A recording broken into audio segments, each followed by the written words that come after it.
সচলত সদৌ অসম 108 মৃত্যুঞ্জয় কৰ্মচাৰী সন্থাই বিভিন্ন দাবীৰে চৰকাৰৰ বিপক্ষে আন্দোলন কৰাৰ ফলত সমগ্ৰ অসমতেই বিগত প্ৰায় 2 মাহেই জৰুৰীকালীন এম্বুলেন্স সেৱা ব্যাহত হৈ আছে। তাৰ বিপৰীতে কলিয়াবৰত 24 ঘণ্টাই সক্ৰিয় হৈ আছে 108 মৃত্যুঞ্জয় এম্বুলেন্স সেৱা।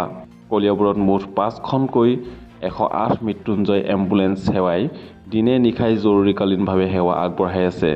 কোনো ৰোগীয়ে যাতে জৰুৰীকালীন যাতায়াত ব্যৱস্থাত একো অসুবিধাৰ সন্মুখীন হ'বলগীয়া নহয় তাৰ প্ৰতি লক্ষ্য ৰাখি কলিয়াবৰৰ 108 মৃত্যুঞ্জয় এম্বুলেন্স সেৱাৰ কৰ্মচাৰীসকলে সেৱা আগবঢ়াই আহিছে।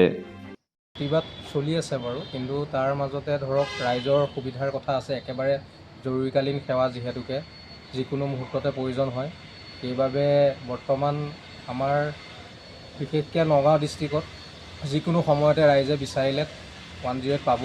গতিকে তেওঁলোকে ৰাতি দিন বা কোনো কথা নাই, ফোন কৰিলেই হ'ল। আৰু যে আন্দোলন হৈ আছে বুলি যাতে মানে 108 নাপাব বুলি যাতে ৰোগীক কেতিয়াও অসুবিধাত পৰিব লগা নহয়, সেইবাবে মই ৰাইজক জনাব বিচাৰিছোঁ যিকোনো সময়তে ফোন কৰিলে 108 পাব। গতিকে আপোনালোকে ফোন কৰিব আৰু 108 সেৱা লাভ কৰিব। আপোনালোকে সেৱা আগবঢ়াই আছে? হয় হয়, আমি সেৱা আগবঢ়াই আছোঁ। 24 ঘণ্টাই আগবঢ়াই আছে? 24 ঘণ্টাই পাব। এই আপোনালোকৰ যিটো সেৱা আগবঢ়াই আছে, যিসকলে প্ৰতিবাদ কৰিব গৈছে তেওঁলোকৰ সলনি কিবা বেলেগ কৰ্মচাৰী লৈছে নেকি? হয় হয়, তেনেকুৱা বেলেগ কৰ্মচাৰী দিয়া হৈছে আৰু বৰ্তমান সকলোখিনিয়ে কাৰ্যক্ষম হৈ আছে।